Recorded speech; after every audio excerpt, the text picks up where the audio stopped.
الذكر فهل من مدكر بسم اللہ الرحمن الرحیم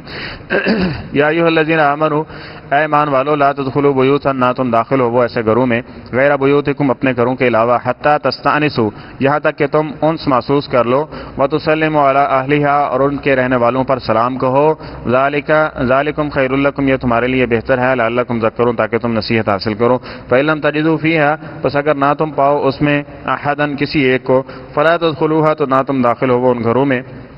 حتیٰ یہاں تک کہ اذن لکم تمہیں اجازت دے دی جائے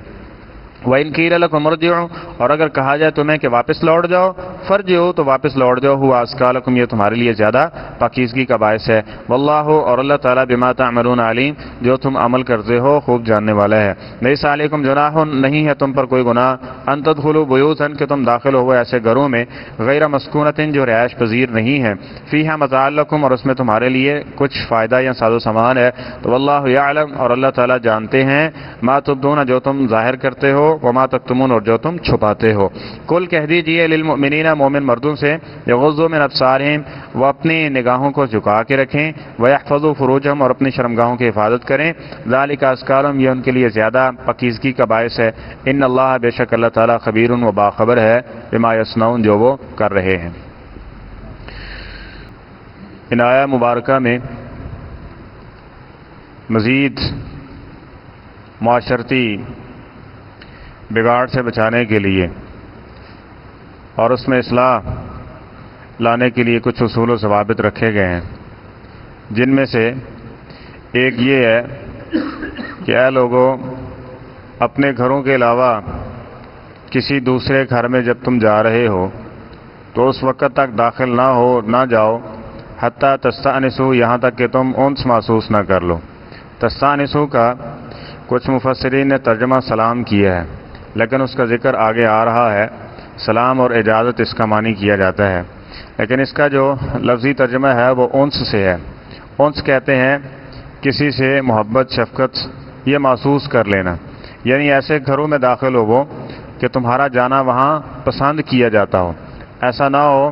کہ ایسے وقت میں ایسی جگہ پہ یا اس انداز میں داخل ہونا کہ گھر والے اس کو ناپسند کرتے ہوں یا ان کے لیے پریشانی تکلیف کا اذیت کا باعث ہو تو ایسی صورت میں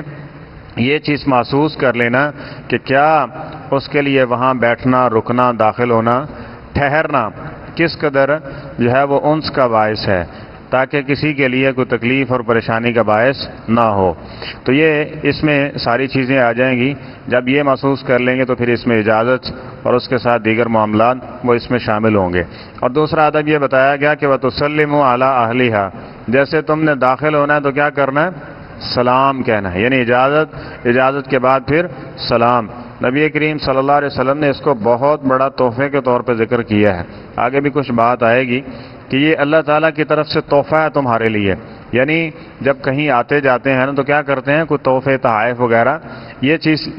لے کر کے یا اس طرح کے معاملات ہوتے ہیں تو سب سے بہترین جو تحفہ ہے وہ کیا ہے وہ سلام کا تحفہ ہے کہ السلام علیکم ورحمۃ اللہ وبرکاتہ اور نبی کریم صلی اللہ علیہ وسلم کی ایک حدیث جو آپ نے کثرت سے سنی ہوگی مزید اس کو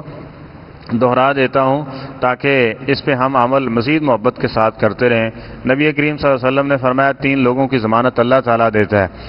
وہ ضمانت 2 چیزوں پر محیط ہے کہ جب وہ دنیا میں رہیں گے تو اللہ تعالیٰ ان کو رزق بھی دے گا اور ان کو جتنا ضرورت ہوگا نا اس سے کمی نہیں آنے دے گا یعنی ضرورت کے مطابق جو رزق ہوگا وہ اس کو لازمی میسر آئے گا اور دوسرا یہ ہے کہ جب وہ اس دنیا سے فوت ہوگا نا تو اللہ تعالیٰ اس کو جنت میں داخل فرما دے گا وہ کون ہے ان میں سے ایک شخص وہ ہے کہ جو اپنے گھر میں یدخل بیتہ بالسلام جس کی عادت یہ ہے روٹین یہ ہے کہ جب بھی وہ گھر میں داخل ہوتا ہے تو سلام کے ساتھ داخل ہوتا ہے یعنی اونچی آواز میں کوئی گھر میں ہے نہیں ہے چھوٹا بڑا کوئی بھی ہے سن رہا ہے یا نہیں سن رہا جیسے ہی گھر کی دہلیز پہ پاؤں رکھنا ہے تو بسم اللہ جس طرح کے حدیث میں آتا ہے کہ شیطان جو ہوتے ہیں جب بندہ بسم اللہ پڑھ لیتا ہے تو اس گھر میں داخل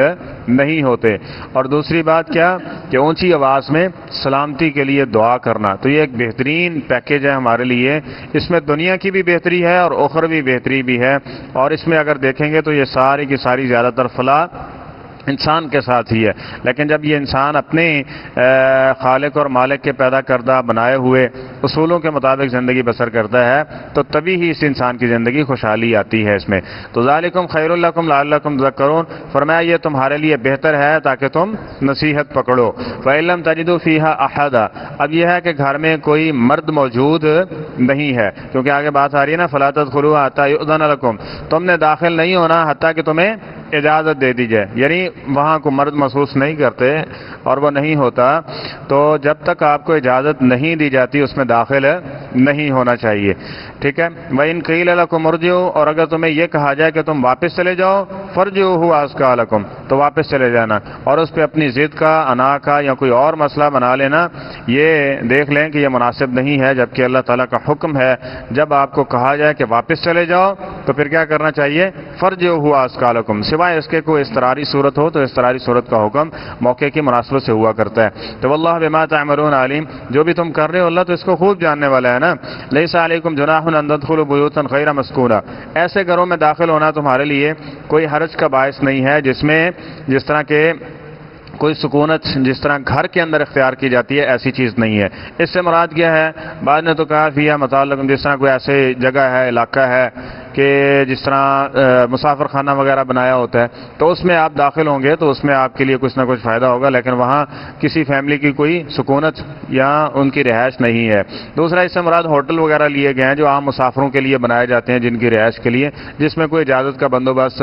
نہیں ہوتا، آپ جائیں گے آئیں گے، تو یعنی اس سے مراد ہر وہ چیز آ جائے گی کہ جس میں تمہارے لیے فائدہ ہے لیکن اس میں کوئی فیملی رہائش اس اعتبار سے نہیں ہے کہ آپ کو آنے جانے میں رکاوٹ ہو، پردے داری کا معاملہ ہو یا اجازت لینے کا باعث ہو۔ تو واللہ یعلم ما تبدون وما تکتمون، اور جو بھی تم ظاہر کرتے ہو یا چھپاتے ہو اللہ تعالیٰ اس کو خوب جاننے والا ہے۔ اور آگے مزید یہ احکامات ذکر کیا کہ کل المؤمنین، مومن مردوں کو یہ فرما دیجئے، حکم جاری کر دیجئے کہ یغضوا من ابصارہم ویحفظوا فروجہم، وہ اپنی نظروں کو جھکائیں اور اپنی شرمگاہوں کی حفاظت کریں۔ یاد رکھیں جب تک دو چیزوں کی حفاظت نہیں ہوتی اس وقت تک شرمگاہ کی حفاظت ممکن ہی نہیں ہے۔ ایک زبان ہے، ٹھیک ہے، اور دوسرا اس کے ساتھ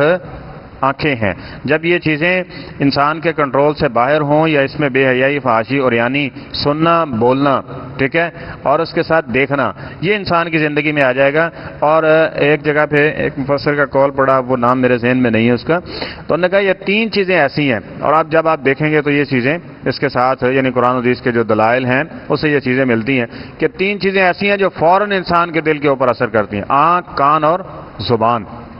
ان سب چیزوں کے بارے میں دیکھیں گے تو حدیث میں الگ الگ موجود ہے۔ نبی کریم صلی اللہ علیہ وسلم نے فرمایا دو چیزوں کی ضمانت مجھے دے دو، جنت کی ضمانت مجھ سے لے لو، زبان ہے اور اس کے ساتھ شرمگاہ، اور زبان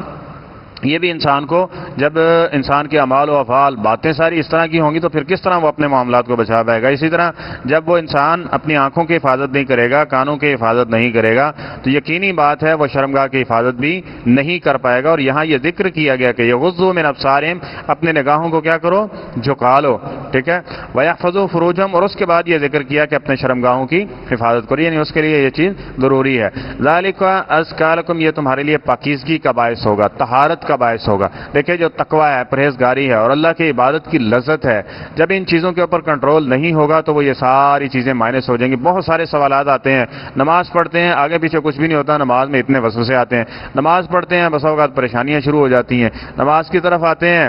توجہ خیال ہی نہیں ہوتا ہے کہ کیا کر رہے ہیں کیا نہیں کر رہے، اسی طرح نماز پڑھ کے چلے گئے۔ جو نماز کے فوائد و ثمرات ہیں جی، ذکر تو سنتے تو ہیں ہم خطبوں میں، جمعوں میں، دروس میں کہ یہ نماز کا فائدہ، ہمیں تو کچھ بھی نظر نہیں آتا۔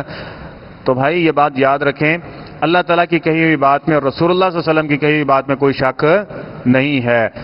جبکہ اس کو یقین کی حد تک کہا جا سکتا ہے کہ ہماری نمازیں وہ نمازیں نہیں ہوں گی اس صورت میں جب وہ فائدہ نہیں دے رہی کہ جو نماز اللہ تعالیٰ کے ہاں قبولیت کا یا باعث اعزاز بنتی ہے یا باعث انعامات بنتی ہے، ہماری نماز وہاں تک نہیں پہنچتی۔ اور یہاں پھر ایک مغالطہ یہ ہے اور شیطان کا یہ بہت بڑا وسوسہ اس کو کہہ لیں کہ اس موقع کے اوپر جب اس طرح کی صورتحال ہوتی ہے تو کہتے ہیں چھڈو نماز یار، فائدہ سے ہوتا کوئی نہیں، چھوڑ دو۔ لیکن یہ یاد رکھیں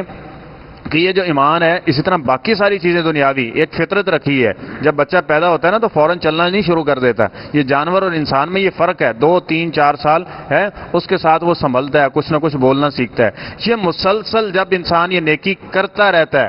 یہ نیکی کرتا. شیطان نے تو پریشان کرنا ہے نا, جس طرح نبی علیہ السلام نے فرمایا نماز کے لیے الگ ہے, وضو کے لیے الگ ہے, اس نے وسوسہ ڈالنا ہے تاکہ بندہ پریشان ہو کے نس جائے. لیکن جب بندہ تسلسل کے ساتھ یہ کام کرتا رہتا ہے نا, تو ایک وقت آتا ہے کہ وہ شیطان سے محفوظ کر لیا جاتا ہے. اس لیے اس کا مطلب یہ نہیں ہے وسوسے آ رہے ہیں کہ نماز چھوڑ دی جائے.